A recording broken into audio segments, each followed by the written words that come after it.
é um daqueles textos mais debatidos, mais cheios de polêmica ao longo da história da igreja. Desde o primeiro século existem discussões sobre o texto de Hebreus, porque é um texto em que na sua introdução não se menciona o nome do escritor. Nos primeiros versículos não se menciona quem foi que escreveu, e um dos critérios que a igreja usou no primeiro século para reconhecer livros inspirados que procediam dos apóstolos, que foram escritos diretamente por eles ou por aqueles discípulos diretos deles, era exatamente ser um livro que viesse, que fosse muito claro, um livro apostólico. Nós temos livros que não são escritos diretamente por um apóstolo, mas que pessoas, como o Evangelho de Lucas não foi um apóstolo, mas ele foi vemos no livro de Atos, ele foi um discípulo direto de Paulo. Ele ouvia Paulo e ele registrava aquilo, né? Ele mesmo diz no início que o livro de Lucas e de Atos foram feitos através de uma pesquisa, e ele foi acompanhado por Paulo. Temos Judas também, o irmão do Senhor Jesus, que não era um dos 12, que também escreveu, mas que viveu ali debaixo do grupo apostólico e foi supervisionado, foi orientado, e por isso o texto dele foi aceito. Mas o texto de Hebreus ninguém sabia, havia uma suspeita, algumas pessoas relutaram até que a igreja entendeu que era a palavra inspirada pelo Senhor. A unanimidade do primeiro século e no segundo século é que esse escrito, alguns diziam que foi Paulo que escreveu, e alguns começaram a entender, se não foi Paulo que escreveu, foi um discípulo de Paulo, por causa dos temas que são tratados, da profundidade que é tratado os textos. Então, se foi escrito diretamente, e a gente vai ver, à medida que nós caminhamos, o texto, ele é um texto que, por aquilo que ele afirma, não foi um dos apóstolos que escreveu, mas de uma geração, de segunda geração, pela expressão que é trazida no capítulo 2, mas certamente ele é reconhecido como um texto de autoria paulina, alguém que procedeu, que foi discípulo de Paulo, que nós não sabemos quem, mas alguém que bebeu dele, que foi orientado por ele, e que traz essas explicações. O que nós aprendemos do texto de Hebreus é que eles, como vai se mencionar lá no capítulo 10, verso 34, que eles passaram por uma perseguição, chegaram até as pessoas roubarem os bens deles, entraram nas casas deles, tomaram os bens, mas agora, no momento em que esse autor escreve esse texto, eles não estão passando mais por um período de perseguição. A perseguição, no período do Império Romano, teve esses momentos, né? O próprio Nero, que foi um perseguidor ferrenho, no início do seu trato com a igreja, ele não perseguia a igreja, né? Foi um momento específico que ele se tornou perseguidor, e a igreja, no imperador Cláudio, em 49, também sofreu perseguição, mas não foi todo o tempo em que a igreja sofreu perseguição. Houve momentos de calmaria, momentos em que eles não tiveram perseguição. Na realidade, a maior dificuldade que a igreja teve no primeiro século, em vários momentos, foi com os próprios judeus perseguindo a igreja, né? A perseguição de tentar causar problemas, às vezes não era nem perseguição de morte, mas é a perseguição de difamar, de fazer com que os outros judeus não vendessem para eles, né? Causando problema no dia a dia deles. Então haviam perseguições e perseguições distintas. O texto de Hebreus, né, que eu estou falando continuamente sobre o texto de Hebreus, porque uma das coisas que se entende sobre o texto de Hebreus é que ele não deveria ser chamado de uma carta, e ele também não deveria ser chamado de uma epístola. A carta, ela tem uma característica própria, né? Ela é endereçada, existem textos na Bíblia que são cartas, que são endereçadas para um indivíduo específico, a carta de Paulo a Timóteo, quando ele escreve para Timóteo, para dar recomendações a ele como pastor, que traz lições para nós, como igreja, para todas as gerações, mas é um texto que foi escrito para uma pessoa específica, foi uma carta para como ele, como um jovem pastor, lidar com problemas da igreja, como ele disciplinar, como ele ordenar presbíteros, diz lá todas as orientações. Carta de Paulo a Tito. Existem epístolas que são textos escritos de forma mais geral, né, para tratar, não é um texto para um indivíduo, mas um texto escrito de forma mais geral, para tratar de modo geral para todos os crentes, ou para um grupo específico, para judeus ou para gentios, são epístolas. Mas o texto de Hebreus, ele é escrito de forma distinta. Ele não é como uma carta, ele não é um texto apocalíptico, ele não é uma epístola, ele não é um livro histórico. E ao longo dos estudos linguísticos e comparativos de Hebreus com outros textos que eram comuns no primeiro século, a clareza que se tem sobre o texto de Hebreus é que ele foi escrito como uma pregação. Aquilo que era bem comum, os elementos da retórica, os elementos da ênfase, os elementos argumentativos de uma progressão, ele vai dizer até no final do livro que ele é uma palavra de exortação. O autor mesmo diz: eu estou escrevendo a vocês. E ele ainda vai dizer, depois de tanta argumentação complexa, no final do texto ele diz assim: eu escrevi a vocês de modo mais simples. Essa palavra de exortação, que era o termo usado para se você lembrar de Atos capítulo 13, quando Paulo entra na sinagoga, aqueles judeus falam assim: se você tem alguma palavra de exortação, diga a todos nós. Era o termo usado para uma pregação. É assim que é Hebreus, é um texto redigido como uma pregação numa sinagoga, no mundo. Muitos recursos da retórica, recursos gregos, da estrutura grega é usado aqui no texto de Hebreus como uma pregação. Mas porque esse é um ponto importante para nós analisarmos o texto, qual o propósito de Hebreus? Por que Hebreus foi escrito?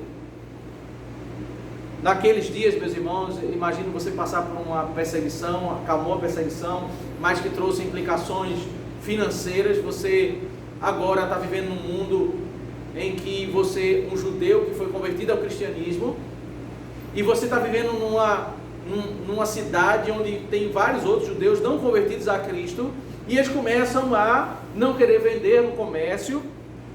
Os evangélicos no Nordeste sofreram muito isso, né?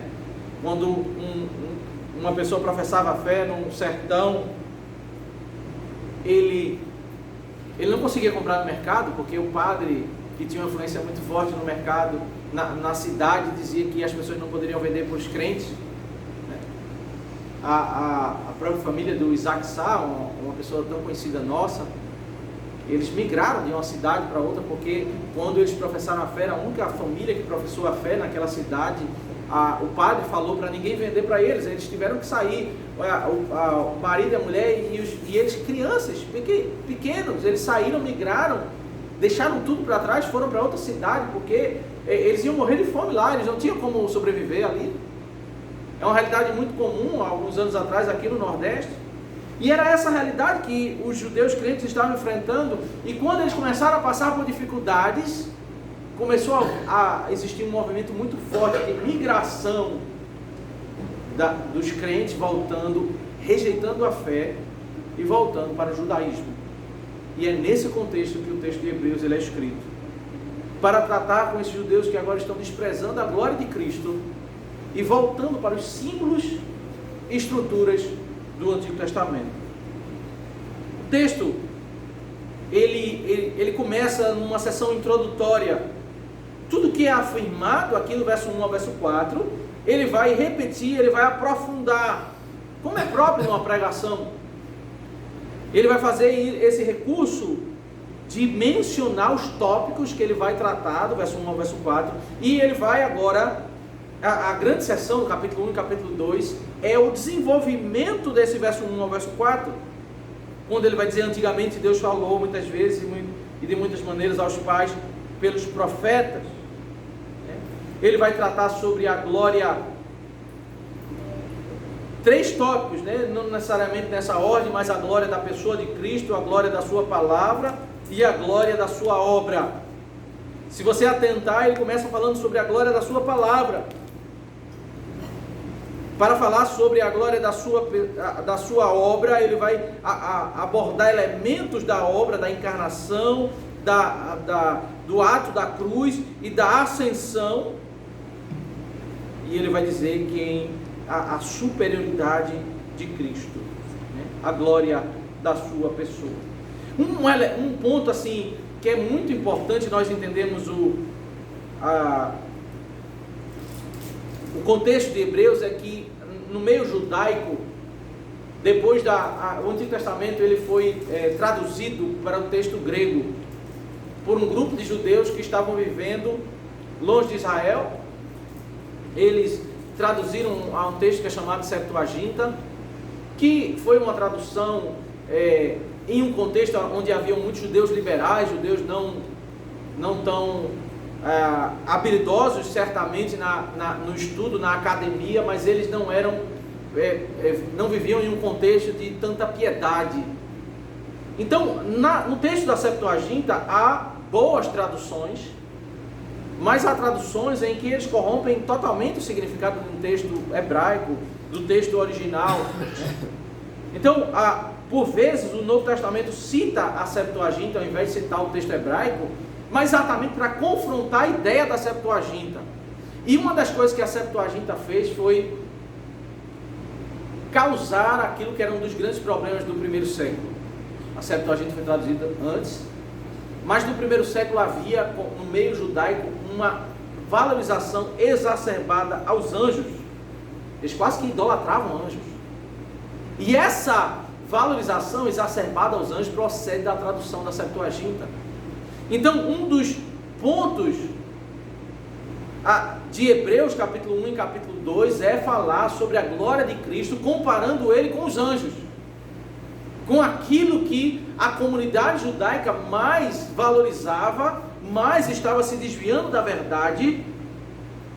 Se eu quero perceber a glória de Cristo, eu preciso entender que ele é aquele que é superior àquilo que o mundo, uma visão distorcida, considera como algo glorioso, que nesse caso é os anjos. Eu preciso, meus irmãos, conhecer a glória de Cristo. Para conhecer a glória de Cristo, eu preciso conhecer a sua obra. E para conhecer a sua obra, eu preciso conhecer por intermédio da sua palavra. As pessoas, imagine você numa igreja com 500 membros, 600 membros, e as pessoas começam a ir embora. 50 pessoas vão embora, mais 50 vão embora, 100 vão embora. E você está vendo esse movimento de pessoas migrarem no primeiro século para o judaísmo. O que você faria? Que conselho você daria para a liderança da igreja, para que a igreja pudesse agir, para reagir a essa saída de pessoas? O autor aos Hebreus, ele não fez um acampamento, ele não fez uma dinâmica ministerial, ele escreveu o texto de Hebreus, um texto complexo que fala da glória de Cristo. Somente entendendo a glória do nosso Redentor, ao apreciar a glória da sua pessoa, da sua obra, da sua palavra, é que certamente nós não vamos correr para aquilo que é inferior. O problema do esfriamento, meus irmãos, é um problema de percepção. Nós só nos esfriamos. A glória de Cristo, ela não diminui. A glória de Deus, ela não diminui. Por que nós esfriamos? Porque as nossas vistas embaçam. Porque a nossa percepção, ela é distorcida. A glória de Deus, ela continua sendo exaltada, perfeita. O problema está sempre com as nossas vistas. com a nossa percepção. As pessoas abandonam Deus, abandonam a adoração porque elas têm um problema. Mas não é que Deus ele perdeu a sua glória.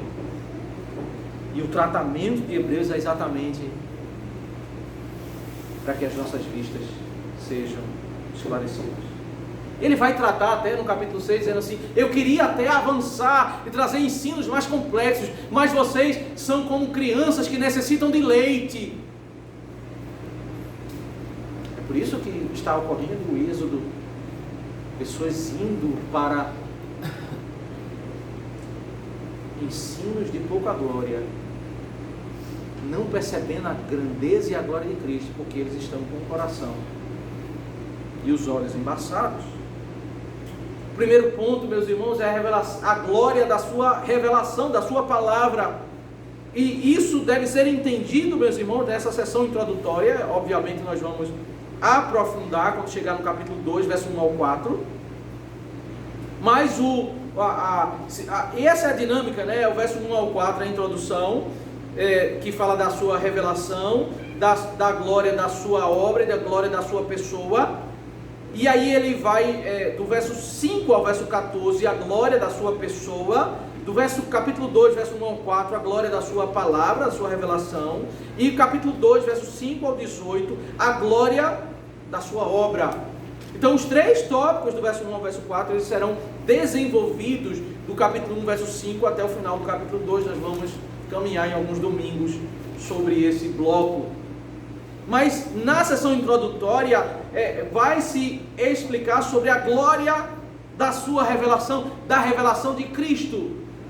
E esse é o ponto, para a gente não se perder na argumentação, a gente sempre se lembrar do contexto. O contexto são pessoas indo voltando para o movimento judaico, para a sinagoga, para o templo. Ele vai falar da glória da revelação de Cristo, comparando com a revelação do Antigo Testamento, que procede de Cristo também. Mas são dois momentos distintos. A revelação de Cristo que foi dada a Moisés, que foi dada aos profetas do Antigo Testamento, foi dada em um período inferior. E a glória dada por Deus, revelada e trazida em Cristo, ela é o ápice no Novo Testamento, quando Cristo vem ao mundo e abre os tesouros do conhecimento, como diz em Mateus capítulo 13, e traz as explicações profundas do Novo Testamento. Nós estamos comparando a revelação que procede de Deus, mais do Antigo Testamento, com a revelação que procede de Deus, que é o ápice. É esse tipo de comparação entre duas coisas boas, mas uma que é superior, porque as pessoas estão entendendo que essa aqui é superior e rejeitando aquela que é superior ao voltarem para o judaísmo. Antigamente Deus falou muitas vezes, de muitas maneiras, aos pais pelos profetas. Quais são, meus irmãos, qual é a grandeza da glória de Cristo na sua palavra? Para eu levar os meus leitores a entender a grandeza da revelação de Cristo, eu preciso comparar com a revelação anterior e apontar as fraquezas da revelação anterior. E quais são as fraquezas da revelação anterior? Deus falou muitas vezes e de muitas maneiras. Em primeiro lugar, a revelação do Antigo Testamento, ela tem fraqueza, porque Deus falou muitas vezes, porque Deus falava muitas vezes. Se você pegar o texto todo, o capítulo, versículo 1, e for até o final do versículo 2, você vai ver que a comparação que ele quer fazer é: Deus falou muitas vezes, mas agora ele nos falou pelo Filho. E vai ser o argumento explicado no capítulo 2. Ele falou definitivamente. A fraqueza da revelação do Antigo Testamento é que ela nunca explica tudo completo, sempre fica alguma coisa em que as pessoas precisam entender algo, porque não está tudo explicado. Sempre tem profetas trazendo nova revelação, e isso é fraqueza. A revelação muitas vezes, ela é sempre contínua, ela é progressiva. Davi falou uma verdade que traz um conhecimento maior do que o Samuel trouxe, mas aí Daniel mais à frente traz outro conhecimento, e ao longo do Antigo Testamento eles vão sempre acrescentando. O homem que foi dotado de grande conhecimento, que recebeu de Deus grande revelação, o profeta Daniel, e ele revela aquilo que a pessoa tinha sonhado e o significado do sonho, e no final do capítulo 12 ele diz: Senhor, eu não entendi. E o Senhor diz: não é para você entender, você não vai entender, é sobre só dias futuros que as pessoas vão entender. Aquele homem que tinha grande conhecimento, ele não compreendeu toda a revelação, até aquilo que Deus disse, os enigmas que Deus disse a ele. Algumas coisas ele entendeu, outras coisas Deus disse: você não vai entender. O elemento da fraqueza, meus irmãos, da revelação do Antigo Testamento é a continuidade. É que sempre as pessoas estão querendo ouvir mais, porque a profecia não foi completamente trazida, não se chegou a um fim, e eles estão na ânsia de querendo ouvir mais esclarecimento, mais verdade, mais anúncios, mais profecias. O que se deu não é completo, não é suficiente. É suficiente para a época, mas ainda não é a plenitude daquilo que Deus tem para revelar ao seu povo. A estrutura de símbolos do Antigo Testamento, nos tabernáculos, por meio daquela estrutura teatral representativa, as explicações dos profetas. Os profetas foram dotados de conhecimento e também tomados por ignorância, porque eles não compreendiam tudo da verdade. Isso é interessante porque o principal argumento do movimento pentecostal é que a sua glória reside, porque lá existem muitas profecias. Deus continua falando. Mas no argumento de Hebreus, para essas pessoas que estão saindo da igreja, onde não tem novas profecias, e ele vai dizer isso em Hebreus 2, não tem novas profecias. Para as pessoas que estão voltando para um lugar onde tem revelação e profecias, é dizendo: a fraqueza daquele lugar é porque continua se falando como se aquilo que Deus fez no Antigo Testamento. Deus falou, mas naquela época da fraqueza. A glória da revelação de Cristo é que ela é distinta. Nós não estamos em um período em que a revelação está sendo trazida, as profecias estão sendo trazidas. Deus falou muitas vezes e de muitas maneiras. O Antigo Testamento, algumas daquilo que é tido como revelação de Deus, às vezes é até difícil de você entender. Porque no Antigo Testamento nós temos uma explicação direta por meio de um profeta. Nós temos, às vezes, quando o profeta falava, as pessoas ficavam dialogando: o que é que ele quis dizer com isso? Porque ele falava como enigmas. Ele deixava o enigma. Ele fazia aquilo que no Antigo Testamento as pessoas hoje aplicam hoje equivocadamente, mas no Antigo Testamento havia isso: atos proféticos. Deus mandava o profeta fazer um ato para simbolizar uma verdade. Oséias, vá casar com uma prostituta, para representar esse conceito. O conceito é que o profeta é como se fosse Deus, e a prostituta é como se fosse o povo de Israel que continuamente se volta para os seus pecados. Havia um ato profético. Uma vez um profeta, Isaías, ele tinha que escrever letras de forma, letras grandes, marcantes, num pedaço de madeira, para que todas as pessoas passassem e vissem aquele sinal. Eram atos proféticos. Havia a representação. Imagine que num momento em que eles iam para o sacrifício, eles viam o sacerdote matando o animal, pegando sangue, borrifando no tabernáculo, e ele, naquele momento que ele estava fazendo isso, ele não explicava. Você tinha que tentar entender aquele ato representativo que significava um conceito. Quando chega no Novo Testamento, o Senhor Jesus Cristo fala por parábolas, mas depois ele se assenta com a igreja e ele explica.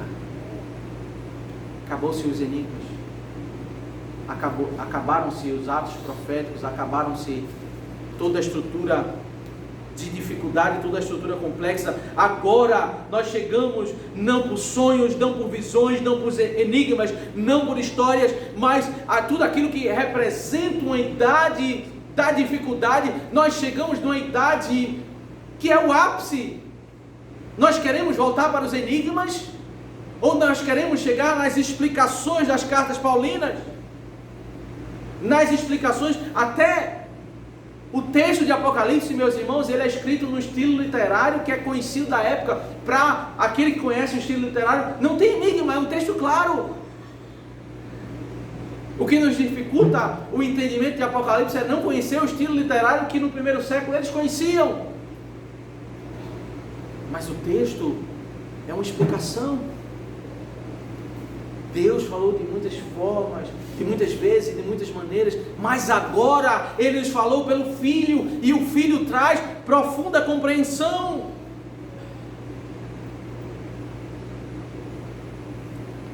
Deus falou muitas vezes e de muitas maneiras aos pais pelos profetas. Ele falou aos pais. Uma das dificuldades do Antigo Testamento é que Deus ele falava com algumas pessoas, Ele não falava com todo mundo. Ele não falava com... Era sempre um profeta que recebia a mensagem, um sacerdote, alguém, algum grupo de pessoas. Ele falou aquele grupo aos pais, aos patriarcas. Ele falou aos profetas. E ele falou pelos profetas, homens de Deus sem dúvida, mas homens pecadores. O que é melhor, meus irmãos, é ouvir a verdade de Deus, cheia de enigmas, parcial, por intermédio dos profetas, ou ouvir a verdade de Deus sem nenhum mediador humano. A mediação é o próprio Deus, que Ele desceu e Ele falou, e falou sem enigmas. Se eu abandono um culto onde eu tenho uma explicação da palavra de Deus, e o meu coração anseia voltar para um ambiente onde se tem enigmas, onde se tem profecias, onde a revelação é por intermédio de uma pessoa, eu não entendi essa dinâmica do que é inferior, daquilo que é o superior. Eu não entendi que ouvir a voz, a explicação definitiva. E é isso, mas nesses últimos dias nos falou pelo Filho. Essa expressão, meus irmãos, que nós precisamos entender que é usada em Atos e é usada em Hebreus. O Novo Testamento chama o período entre a primeira vinda e a segunda vinda de últimos dias. Nós estamos no estágio final, no final da história. Os últimos dias não é, como alguns entendem, aqueles dias antes da segunda vinda de Cristo. Os últimos dias, segundo as Escrituras, na pregação de Pedro em Atos 2 e aqui, os últimos dias. Agora nós estamos vivendo no estágio final, no ápice da história que precede a eternidade. Esse é o ápice entre primeira e segunda vinda de Cristo. Nesse ápice nós temos aquilo que é o mais precioso, as explicações de Cristo sobre tudo aquilo que foi parcial, entregue por intermédio de profetas, por intermédio do rei Davi, dos sacerdotes, todos aqueles que agiram no Antigo Testamento, não por intermédio de mediadores, porque perceba, quando Paulo escreve, Pedro e os apóstolos do Novo Testamento, eles sempre estão dizendo, nós estamos falando da revelação de Cristo. Por isso, não é coerente nós dizermos que os textos de Paulo e de Pedro procedem da intelectualidade deles, porque eles mesmos usaram esse argumento. Nós estamos falando sobre a revelação de Cristo. Eles receberam de Deus a revelação, Cristo entregou a eles, e eles apenas estão entregando a nós em forma de texto. A revelação dos últimos dias, meus irmãos, o que temos? Ele nos falou. Esse é um dos argumentos em Hebreus 2. Ele não está falando Ele vai desenvolver isso. Ele nos falou, o falar contínuo é uma fraqueza. Por que nós não temos profecias? Porque a profecia contínua, revelatória contínua, ela marca um período de fraqueza da igreja. Ainda não chegou aquilo que é completo. Ainda não chegou a explicação total que a igreja precisa compreender sobre a glória de Cristo, o significado do tabernáculo, o significado das sombras do Antigo Testamento, toda a compreensão profunda. É por isso que em Mateus 13 Jesus fala: muitos profetas e reis queriam estar aqui assentados com vocês, mas eles não estão. Muitos homens do Antigo Testamento queriam estar ali junto com os apóstolos, ouvindo as explicações. Paulo, meus irmãos, ele vai em muitas das cartas, em Romanos capítulo 4, em Gálatas capítulo 3, ele vai pegar textos do Antigo Testamento como Gênesis 12, Gênesis 15, e ele vai explicar profundamente o significado. Paulo vai pegar em Gálatas capítulo 3 uma palavrinha lá de Gênesis, e ele vai dizer: olha, você sabe por que essa palavra está no singular? E ele vai fazer uma explicação profunda, porque uma palavra em Gênesis capítulo 12 está no singular. É o que ele vai fazer em Gálatas capítulo 3. Então o movimento do Novo Testamento, ele é completamente distinto do movimento do Antigo Testamento. Ambos estão trazendo a revelação de Deus, mas no Novo Testamento nós temos explicações. Você tem uma dificuldade, certamente, como eu tenho, qualquer pessoa tem, de muitas vezes ler o Antigo Testamento e ver coisas difíceis de entender. Agora imagine você, que se eu e você tem dificuldade de entender textos do Antigo Testamento, tendo as explicações do Novo Testamento, imagine aquele pessoal do Antigo Testamento que não tinha as explicações do Novo Testamento. Eram tempos difíceis, meus irmãos, de entender. Lembra a história do eunuco que foi para Israel adorar o Senhor, e ele volta numa carruagem confuso, porque ele está lendo Isaías 53 e ele não sabe se o profeta está falando dele mesmo ou de outra pessoa. Essa era a dificuldade do povo do Antigo Testamento. Ele está falando de quem? E aí chega Filipe, enviado pelo Senhor para explicar.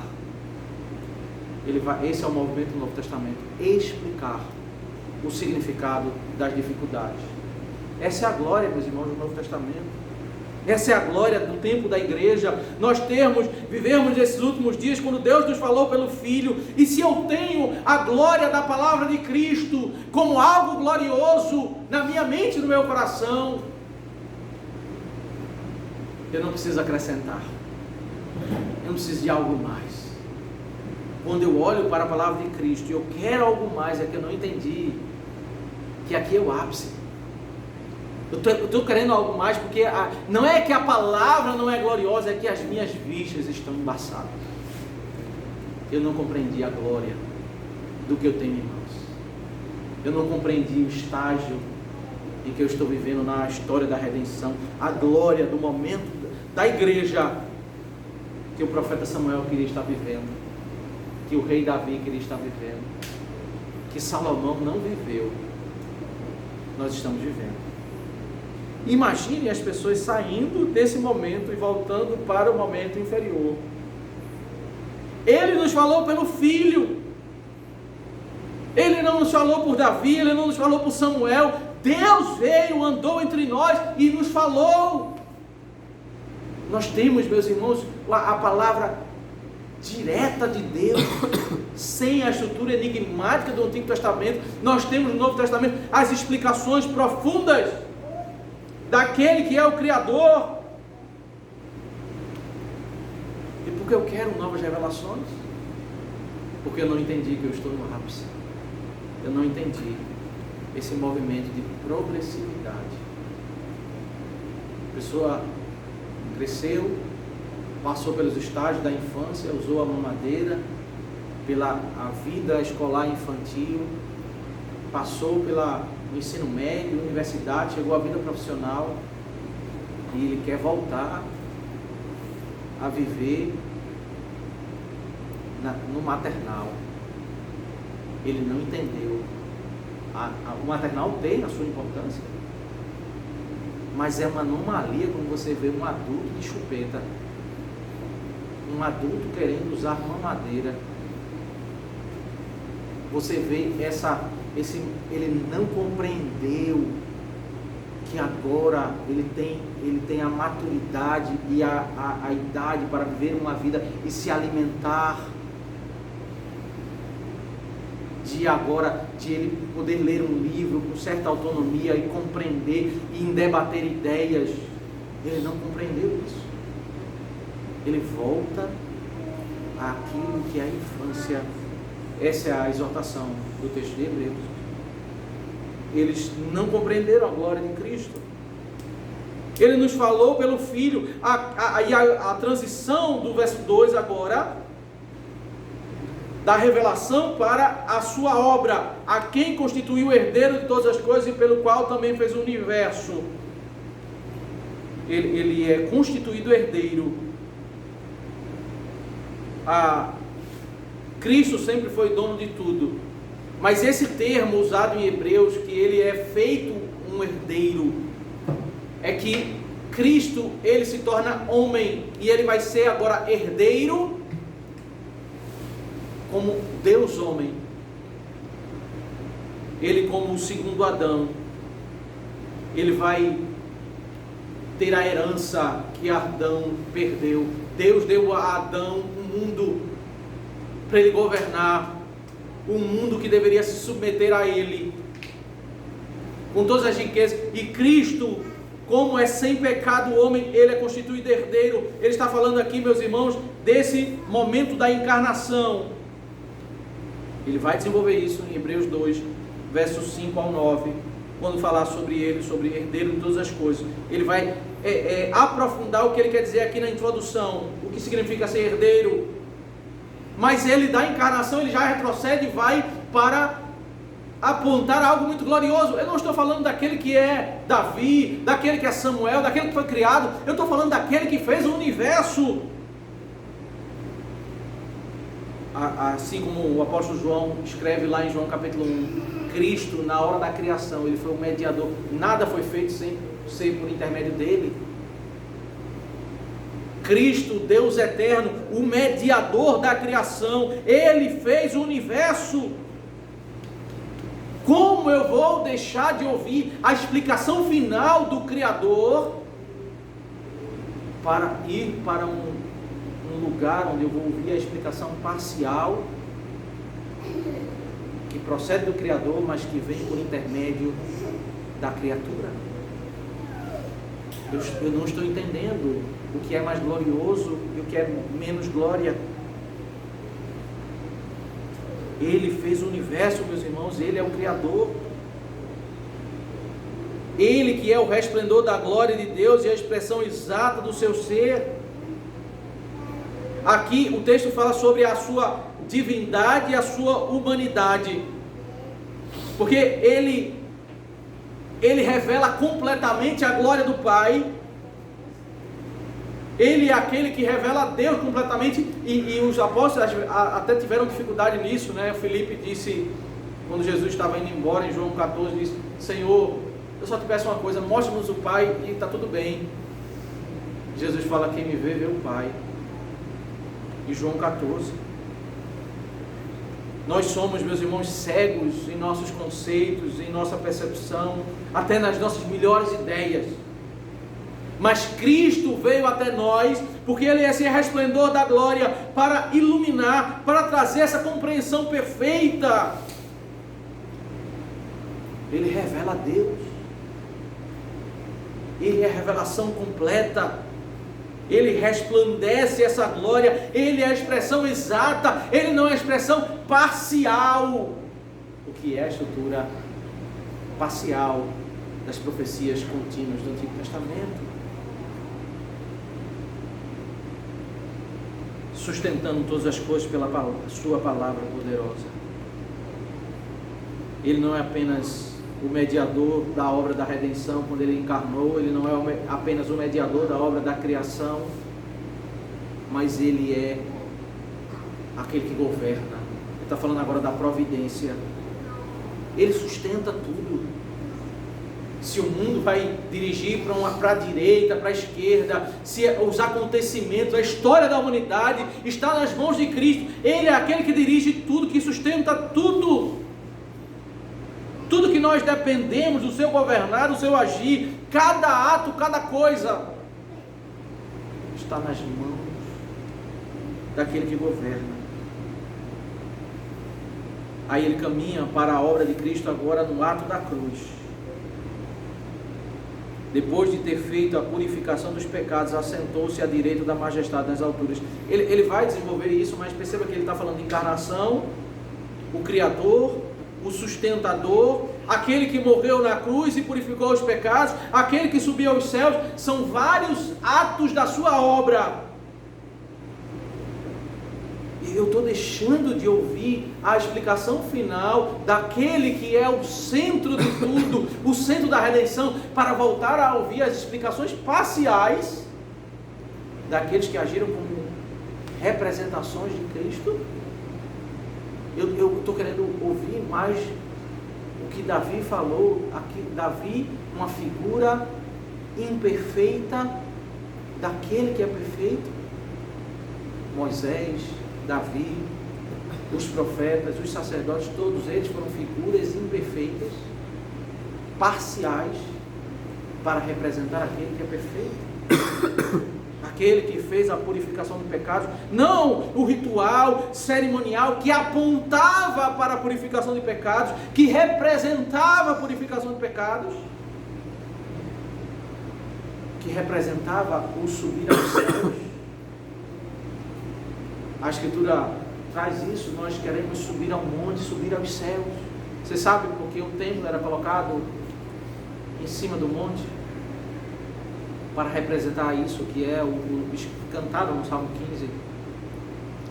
O templo ficava em cima do monte para representar esse conceito. Subir ao monte significa subir ao céu.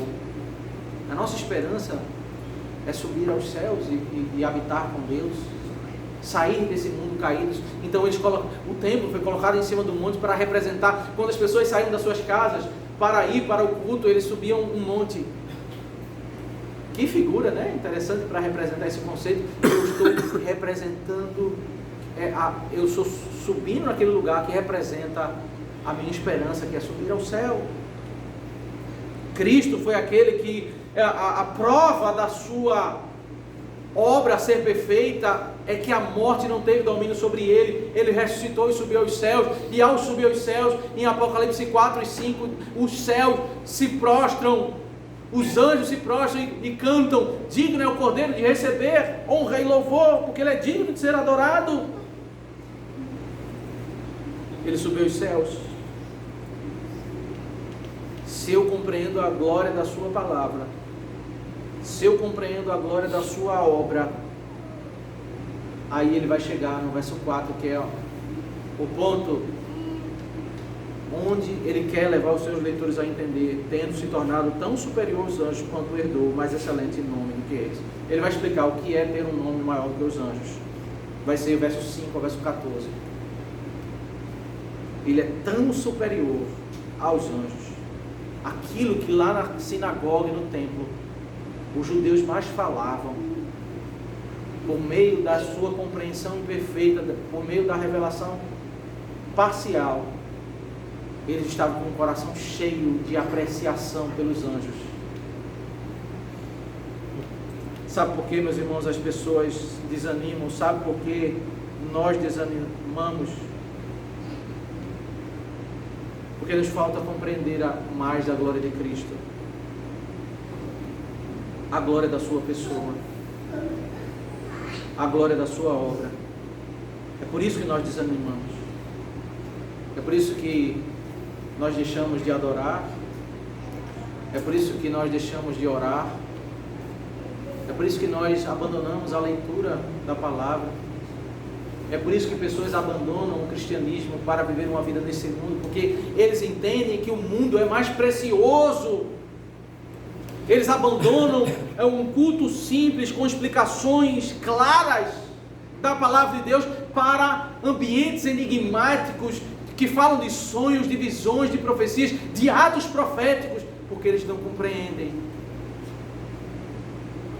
essa progressividade. Eles chamam a idade infantil de glorioso. E eles chamam a idade gloriosa de fraqueza. Nesse culto não tem profecia. Nesse culto não tem revelação. Não tem mistério. A falta de compreensão do que é a idade infantil e a idade mais gloriosa faz a gente chamar a fraqueza de glória e a glória de fraqueza. O que precisamos?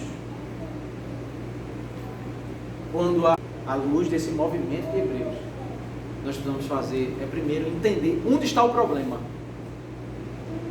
O problema não é que Deus perdeu a sua glória ou diminuiu a sua glória. O problema está nas minhas vistas. O problema está no meu coração e eu preciso tratar o meu coração.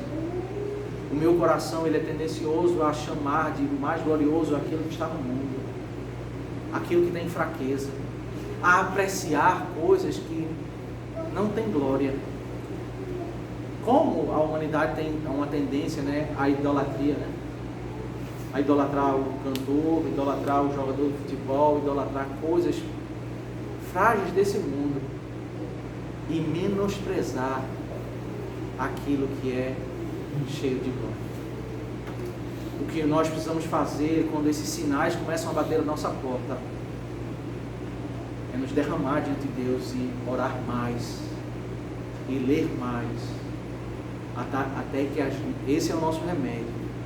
O remédio para o povo que não está compreendendo a glória de Cristo é explicar detalhadamente e profundamente o tamanho da glória de Cristo, para que nós possamos entender à luz de comparações. O que Hebreus vai fazer em todo o seu texto é comparar a glória do Antigo Testamento com a glória do Novo Testamento. Comparar tudo nessa vida com a glória revelada em Cristo, para que o nosso coração aprecie. Adorar a Deus, meus irmãos, não deve ser um fardo. Deve ser produto de um coração que aprecia aquilo que é o estágio final da revelação da glória de Deus. Nós estamos vivendo os últimos dias. Que o nosso coração encontre deleite ao olharmos para a palavra de Deus. Vamos orar.